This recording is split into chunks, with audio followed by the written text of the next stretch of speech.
আমি ঢাকা ৯ স্বতন্ত্র প্রার্থী হিসেবে যে মনোনয়ন আবেদনপত্র দিয়েছিলাম সেটা আপাতত গৃহীত হয়নি, কিন্তু আমরা আপিল করব। আপিল করার প্রক্রিয়া আমরা ইতিমধ্যেই শুরু করেছি। কারণ হিসেবে যেটা নির্বাচন কমিশন বলেছে, আপনারা জানেন যে স্বতন্ত্র প্রার্থীর জন্য বিধি অনুযায়ী 1% ভোটারের স্বাক্ষর নিতে হয়। সেই 1% ভোটারের সংখ্যা যা হয় তার চেয়ে আমরা বেশি স্বাক্ষর সাবমিট করেছি, প্রায় 200-র মতো বেশি ছিল। সেখান থেকে ওনারা দৈবচয়নের মাধ্যমে 10 জনের ভেরিফিকেশন করতে গিয়েছেন, সত্যতা যাচাই করতে গিয়েছেন। সেখানে 8 জনের ওনারা তথ্য সঠিক পেয়েছেন।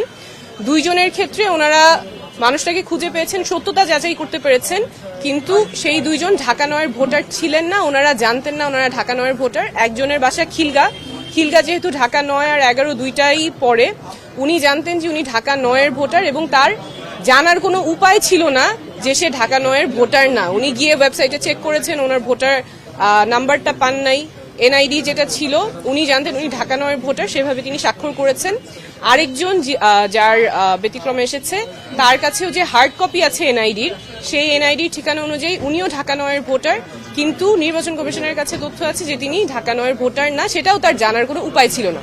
তো যেই 2 জনের কথা ওনারা বলেছেন যাদের সত্যতা পেয়েছেন কিন্তু ঢাকা ৯-এর ভোটার না, এই 2 জনের ক্ষেত্রেই তাদের জানার কোনো উপায় ছিল না যে তারা কোন এলাকার ভোটার এবং ঢাকা ৯-এর ভোটার না। ওনারা জানতেন যে ওনারা ঢাকা ৯-এর ভোটার, সেই অনুযায়ী ওনারা স্বাক্ষর দিয়েছেন এবং নির্বাচন কমিশন কোনো উপায় রাখে নাই ভোটারদের জানার জন্য যে তারা কোন আসনের ভোটার কিংবা ভোটার নাম্বার কত। আচ্ছা, আপনি আপিল তো করবেন নিশ্চয়ই। আপিল করার পরে আপনার যদি মনোনয়ন বৈধ ঘোষণা হয়, যেহেতু আপনি এনসিপি থেকে পদত্যাগ করেছেন, আপনি কতটুকু আশাবাদী আসলে এই স্বতন্ত্রভাবে নির্বাচন যে করছেন বিজয়ী হওয়ার ক্ষেত্রে? অবশ্যই আশাবাদী বলেই তো আমরা মাঠে আছি। আমাদের যেই যাত্রা, আমাদের যে লড়াই, স্বচ্ছতা জবাবদিহিতার রাজনীতির লড়াই, এটা জারি থাকবে। স্বতন্ত্র হিসেবে কোনো চ্যালেঞ্জ আছে? অবশ্যই চ্যালেঞ্জ তো আছে। এই যে যেমন আজকেই যেটা চ্যালেঞ্জ হলো, আসলে আমাদের তো রাইট টু ইনফরমেশন ওভাবে থাকে না।